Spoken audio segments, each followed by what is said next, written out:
Hi, my name's Maddie, and I did my assignment on Things Fall Apart by Chinua Achebe, and my topic was environmentalism in African literature. So this is about the author. So Chinua Achebe was born on November 16th, and he was raised by his parents in a Nigerian town called Ojibi.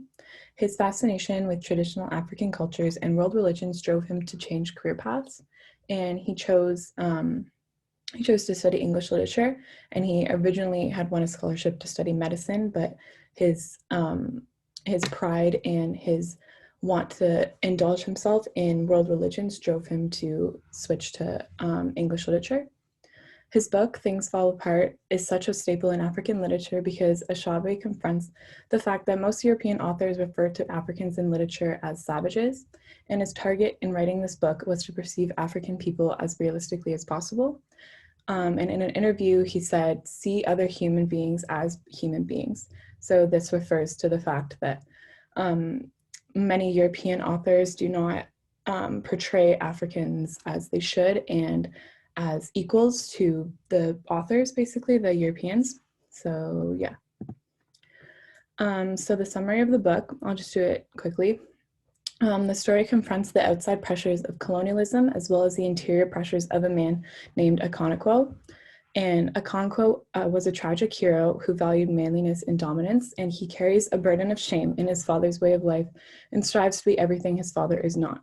So he sees his father as cowardly and shameful and weak, and I think it was this perception of his father that made him want to be the powerful man that he turned out to be. So, by leading his life this way, he is rewarded with respect and financial success, as well as having 3 wives and bearing several children. I refer to him as a tragic hero because although he is successful in his community, Okonkwo finds himself not being able to adapt to his changing society and is banished for 7 years.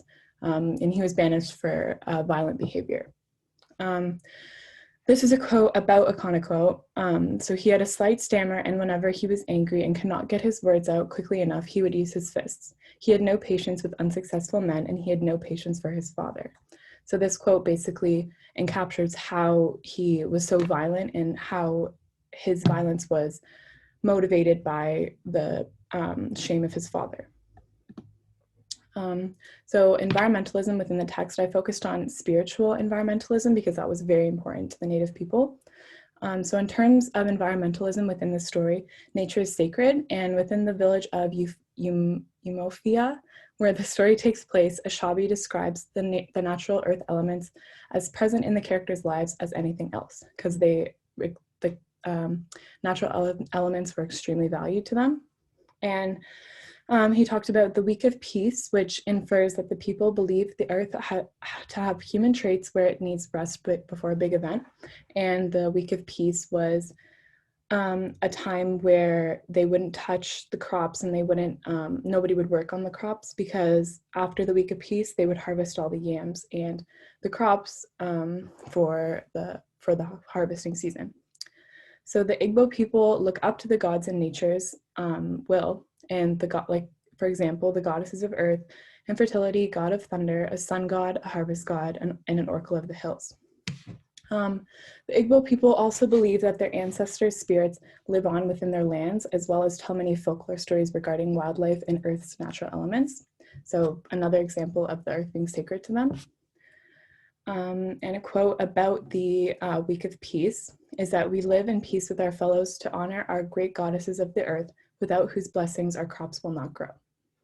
And this is an example from when Okonkwo actually disobeyed the rules of the week of peace, and this was he was consecrated from his actions, and this is about the purpose of the week of peace.